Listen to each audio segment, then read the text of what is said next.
Hi, welcome to the AIM on MS&T podcast. If you're listening for the first time, AIM stands for Academia, Industry, and Military, which are the main sectors that make up Central Florida's modeling, simulation, and training community. Our podcast focuses on various leaders in this community, and we talk about all the cool and innovative things their organizations are doing, trends that affect the MS&T field as a whole, and keep you up to date with what's going on. If you're not in the modeling and simulation community, welcome, and hopefully we can teach you a few things about a significant part of Orlando's economy that's second only to the theme park and hospitality business.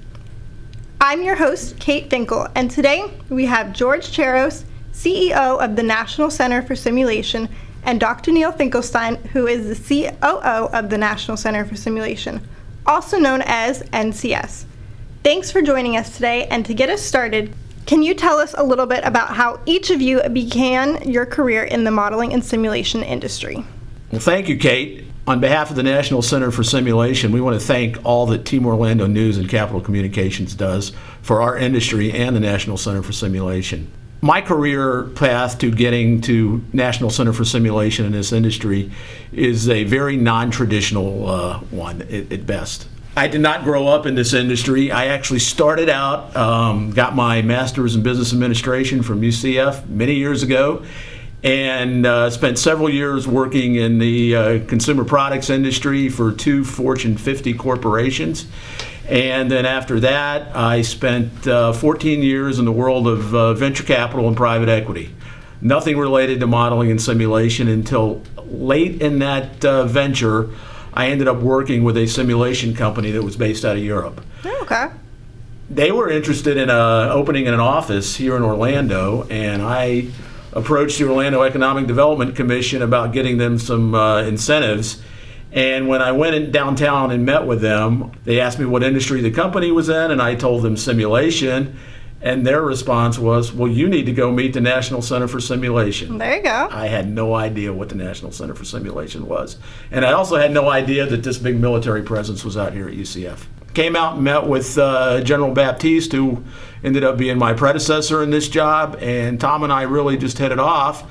And for a couple of years, we were more friends than anything else. He invited us to some ITSA conferences and just got to know him. And then one day, out of the blue, I got an email from him saying they were looking for a chief operating officer, and he and I talked, and he really wanted somebody that did not have a military background. He, being a retired general, had a very strong military background, and he was looking for a strong business partner, and that's how I jumped into the role 12 years ago as COO. 5 years ago, I became CEO, and when that happened, I knew that I needed somebody with significant military experience.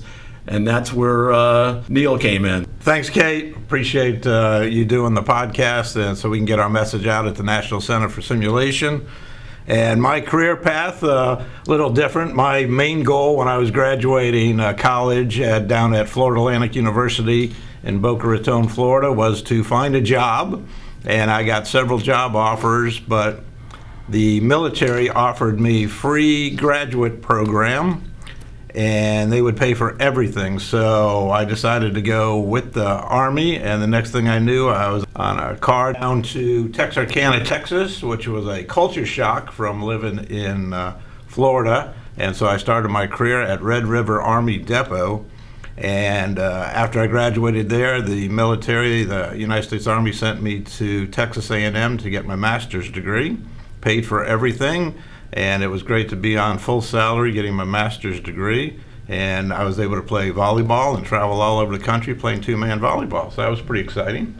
And then they sent me up to Washington, D.C., where I started my career at the Army Research Lab and worked on the Patriot missile at the height of the Persian Gulf War, which is really exciting. We were building Patriot missiles, which were saving people's lives in Israel and in the Middle East, and a lot of media, a lot of attention from CNN, etc. And that was very interesting. But I quickly learned that I was excited about program management and heard about a command down here that was just getting started called the Simulation Training and Instrumentation Command, or STRICOM, for the U.S. Army. And what they were doing was training devices, simulators, and simulations And I thought that was very unique, and it was the ability to save people time, money, and lives. And I got real excited about the training industry. And so I drove down, got hired, and that's what started my career here in Central Florida with the modeling, simulations, and training ecosystem. I did 31 years in the U.S. Army as a civilian. My last position was the chief scientist of the Army's lab here. And then I always knew about the National Center for Simulation and George Cheros and what they were doing on the back end to support Team Orlando and the military services down here. And I always found that when there were hard problems to solve, that they'd call George into the conference room, and we were able to solve a lot of those problems. And so the day I retired from the military, I came to work the next day for George at the National Center for Simulation. You didn't even take a vacation. Thank you for that. Very interesting backstories for both of you. Focusing more on NCS, how did it get started, and how would you describe the role it plays in Orlando's modeling and simulation space? Okay, Kate, I'll take that one, and let me talk a little bit on the history and how it got started. We are actually about almost exactly 30 years old this year. Back in 1993, President Clinton issued a White House grant through NASA for dual-use technology development. Okay. And the National Center for Simulation fit right into that, because if you look at, and he's using NASA, the previous example, if you look at what they did with the Gemini and Apollo programs, all the technology that came out of that, is responsible for a lot of the things that are going on in the medical community. Quite frankly, the reason we're all carrying iPhones around. And he saw, and his administration saw, the same kind of potential for the simulation industry. So an initial grant was given through NASA, partnered up with some local companies, as well as both the Army and the Navy, and an entity known as Training Simulation Technology Consortium, Inc. was formed.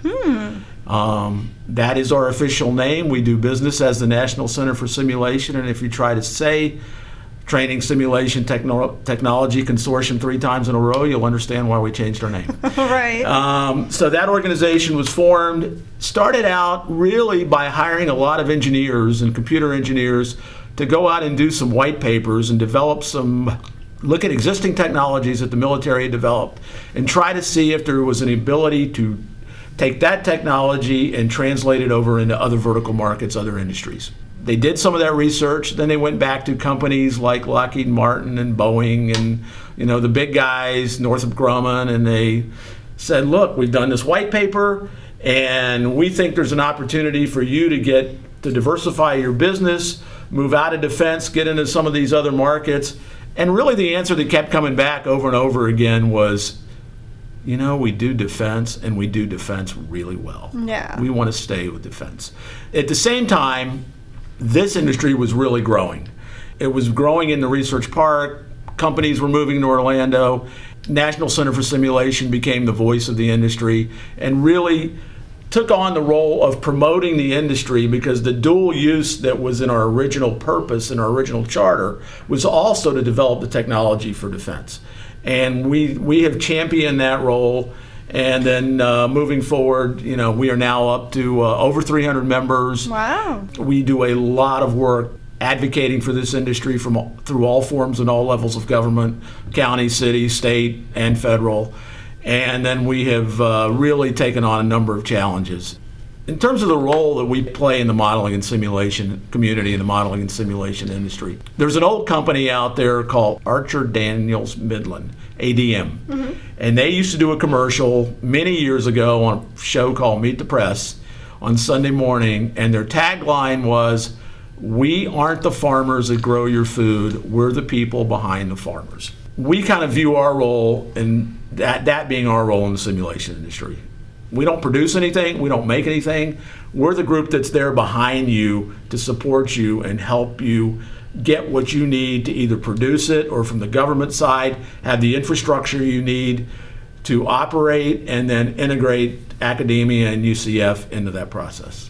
Certainly what George described with dual use and the starting of the National Center for Simulation with the Bill Clinton Technology Transfer Grant is a unique role that we play to help promote, protect, and set the conditions to grow the $7 billion modeling, simulation, and training industry in Florida. But I think another thing we also do is a lot of advocacy work, and that advocacy work is with our local partners here in city government, county government, state government, and federal government. And so we do several things, Tallahassee fly-ins to promote our industry. We do Washington, D.C., Capitol Hill trips to go into the senators' and congressmen's office and to meet with their staff to really understand what we do down here in Central Florida, and also to address some of the unique challenges that we play. So we not only do that with our defense industry, but we also do that with our other partners that we have, like the National Training and Simulation Association and NDIA, the National Defense Industrial Association. So some of our partners that we bring along with us to some of those events. One of the things we've also been very fortunate in is that we've developed a board of directors over the years, and it's a very strong and influential board, a very active board, and it comes from all walks of life. Not only do we have members that represent big prime contractors in the defense and simulation industry, we have a lot of small business, and then we also have academia, and then we also have companies from other vertical markets that are represented. Key example of that is Disney. Disney is one giant simulation facility. It's what you see when you go in as a guest of Disney, but they also use that technology to run the operation behind the scenes. And when we'll talk a little bit about digital twin technology, nobody's better at digital twin technology than Disney. So we're fortunate enough to have those folks on our board, as well as now we have all the commanders of all the military operations that are here in Orlando that sit in on our board meetings as well. So we have a great dialogue that goes on between industry and the academia and the government within our board meetings, and that allows us to be a lot more effective. And that helps us give voice to our industry, like George said, of our 300 plus members. So that's one of the goals of the National Center for Simulation, to give voice. There's power in numbers, and we try to give a voice to our industry. Thanks for explaining that. And now I keep hearing what sets this community apart in a lot of ways is the ecosystem of collaboration. We don't usually see that in a lot of other competitive fields. Obviously, this collaborative approach works for the industry and ultimately benefits the warfighters down the road. I was hoping you could help our audience understand a little bit more about the conditions that have helped develop this ecosystem of collaboration in modeling and simulation and why it works so well. That's a great perception, Kate, to notice what's going on here. Certainly, when you think about our modeling, simulation, and training ecosystem, a lot of people think, of course, of the simulation headquarters for the Army, Navy, Air Force, Marine Corps, the Joint Program Office for medical simulation. All of that is here, and that plays a very important role to stimulate our industry to build important things for our mission. And when you're doing that with $7 billion, approximately $7 billion every year, that brings a lot of industry down here. So people know about Team Orlando. They know about all the industry that has gone here to set up outside the gates, if you will. But the other part of that is we have over 18 different defense organizations that are set up here and that support our ecosystem. We have contractors from all over the world that have offices here, and that's part of it as well. And then we have tremendous support from our local partners, whether it's the Orlando Economic Partnership, Orange County, Seminole County, Osceola County, City of Orlando, Space Florida, all these different areas that all support us, and this entire ecosystem has now been able to spread what we do with modeling, simulation, and training to save time, money, and lives to other ecosystems. For example, healthcare. I mean, if you go downtown and look at Advent University, they use approximately 111 simulators in their curriculum. We're right next to University of Central Florida. They have a very big nursing school, approximately 5,000 nurses in that school. About 34% of their budget is for simulation. We've worked very closely after 9/11 with the Department of Homeland Security, especially the folks up at the FLETC, the Florida Law Enforcement Training Center in Glencoe, Georgia. Over 215 products have moved from Team Orlando, what we've built, all the way up to law enforcement. So no matter what you're talking about as far as other sectors of our economy, our Team Orlando products have moved from defense over into those other sectors, what we call technology transfer or dual use. So all that has built this incredible ecosystem. Not to say there aren't great ecosystems in New York for finance or photonics and optics, or out in Austin, Texas, or Vancouver, or Silicon Valley, but we think we have a really unique partnership here, and I think a lot of people are starting to take notice of that. Yeah, I'll just add to that. One of the things that's really been a key factor in helping us to achieve all this is really the support we've gotten from the state of Florida and the University of Central Florida. For those of you that don't live in Orlando, we operate in a research park adjacent to the University of Central Florida. The university has built 6 partnership buildings for the military to cohabitate with the students and the grad students to operate out of. Why is that important? What that does for the military is it gives them an opportunity while they're working out of these research buildings. They can collaborate with UCF grad students, which helps not only the military, it helps the grad students because a lot of that collaboration leads to jobs. But the other thing that it did for the military is that it allows them to be in a cost structure where they pay no rent for these buildings. They only pay their costs of common area maintenance and utilities. So it puts them on a cost basis that's very compatible and competitive with what it would be to be on a traditional military base. And that's critical as we go forward, because as the military looks to cut costs, occupancy costs is one of the first things they looked at. So that puts us in a real great situation. And continuing in that direction, could you describe any collaborative projects that NCS is currently involved in that you'd like to tell our audience about? Before we get into some of the technologies, I think it's important for our audience to know, especially now that we have our Hall of Fame coming up October 23rd, that the National Center for Simulation runs the Modeling Simulation Hall of Fame, and you can see the Wall of Fame out at the Orange County Convention Center.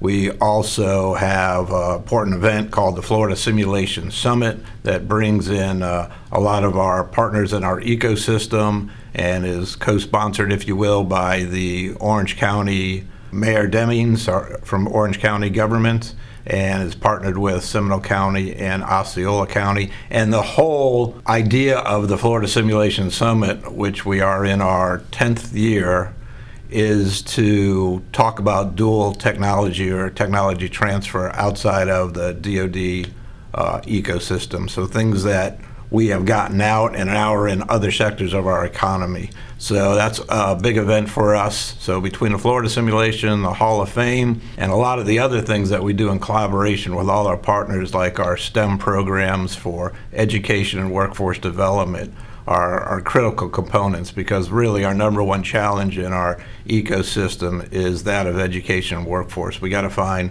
bright minds and good people to work in our industry, because if we have goals for 2035 and 2045, it's the younger folks that are going to be doing that. So that's all really important. I think one of the big things that George and I always are talking about these days is really the support to Space Florida, the Space Coast, STAR Command, the new Training and Readiness Command for Space Force. We think that is going to be a huge boost to what we do with modeling, simulation, and training. So that's something we're trying to work from, kind of from the top down and the bottom up. We're doing a lot of STEM programs now for space, and we like that partnership. And we're also trying to bring in members of the Space Force here to showcase with the University of Central Florida and our defense industry what goes on here. So possibly there's going to be a lot more collaboration in the future with Space Force.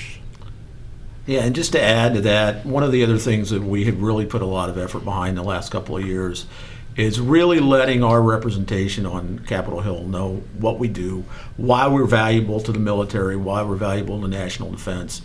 We're more than just a training outpost for the military. And one of the things that really drives the business development in the modeling and simulation community is getting on top of what programs are really being pushed by the Department of Defense going forward. And we have an ability to help improve that and interact with them. We spend a lot of time educating people on the Hill about this. And there's really two areas that we really want to focus on. One is making sure those programs that are important get funded. And secondly, 80% of our members are small businesses. And if you look at historical figures from small business spending in the military, the number of small business contracts as a percent of total contracts drops every year. And part of that is the small businesses, A, don't have the capital to get their products launched and developed, and B, they don't have the knowledge base to do that. So we have really had some good conversations and are putting forth requests to help get funding for capstone projects to help our small business companies develop that technology and get it into the hands of the warfighter. And that way they can launch their programs faster, our businesses get launched, and it's a win-win for everybody. As part of what George is saying with some of the small businesses, one of the other roles we having a larger role in is working with the state of Florida on their Florida Defense Support Commission and the Florida Defense Alliance. So this is a group basically made up of the 8 regions of Florida and also the 21 bases, including SOCOM in Tampa, CENTCOM in Tampa, and SOUTHCOM down in Miami. And one of the roles we play is chairing the growth committee for the 21 bases around Florida. And as part of that, we're always trying to educate the other bases on what we do here in modeling, simulation, and training and partner with them. And one of the ways we do that is putting panels together on their quarterly meetings. And some of those panels look at the role the universities play for the bases, what industry plays for the bases, and what we have found over the last couple of studies in Florida with the economic impact is that no other base in Florida does more contracting than the little base in Research Park here right next to the University of Central Florida. So we're excited about that role we play. I think the state of Florida and some of the other bases see us as a good role model for what we're doing with industry, academia, and government in a partnership. Yeah, and just to really emphasize that, I think when Neal and I started getting involved with those groups, nobody realized that $7 billion worth of contracts comes out of the research park from the military. Nobody realized that across the state, 30,000 modeling and simulation jobs are out there at an average salary of probably $100,000 a year, which is significant for a state that's dependent on a tourism economy. So we've gotten their attention and we've gotten their support, and I think it's great that with Neal going up to their meetings, we're taking a leadership role in that area as well. Switching it up a little bit, do you have any advice or words of wisdom for anyone that would like to get started in the modeling and simulation field? This is a field that's wide open. Parents, if you have young children, I would encourage them to get involved in our STAR-based programs, our STEM camps, our GEMS camps. We have had that in place now for several years, and we're starting to see great results of the alumni that have been involved with that program. Kate, for example. Yeah. It doesn't have to, you don't have to be a computer scientist or a physicist. We need people not only from the sciences, we need business people, we need people psychology backgrounds. There's a lot of roles that you can play in here, and there's a lot of great careers that can come out of that. Right. The other thing I would offer to the young folks is show up and work hard. It gets noticed, and we want to keep you here in this community. So from that standpoint, do that. For somebody that's an adult that's been working, your skills are highly transferable. And we look around town here. You've got the defense industry, you've got Disney, you've got EA Sports. All of us use the same core competencies. So keep an open mind and always explore what we have out here. It's very true that starting early is the key to this. I think we always talk about technology and a high-tech workforce, but as George said, you really could be a psychology, history major, English major. We need all that in modeling simulation, especially a digital artist, right? I mean, you can't watch a Disney film and not realize that that's a lot of modeling and simulation, and a lot of this starts with artists building sketches. So there's so much that you can get into in our field. The skills are so transferable to other sectors. So George talked about, we're starting with fifth graders now. We bring in typically every day that school is involved, there's a bus picking up students, and they're bringing them to our lab right here in Partnership 3 in Research Park. And these are fifth grade students, and we don't get them for an hour or a couple hours a day. We get them for 5 hours a day, 5 days a week. That's 25 hours. And we try to keep those students in our pipeline so that they come in the summer to our camps, become counselors, possibly become interns with us. And then we have a tremendous amount of scholarships that are given out in our industry as well. With our Lou Fry golf tournament, we raise about $60,000 every year for that, and about half of that goes out to scholarships and half goes out to civics education at Lou Fry. So we're really trying to help with the modeling, simulation, and training pipeline. But there's always also great schools all around us here that are teaching skills. We have one of the top gaming companies in the country with EA Sports and the partnership they have with the University of Central Florida and FIA Downtown, which is our entertainment academy. And we have Full Sail University, which is a great partner to us. Of course, UCF, the University of Florida, and University of South Florida, Embry-Riddle University. So all these great colleges and state colleges that have the opportunity to teach this kind of technology that we're working with.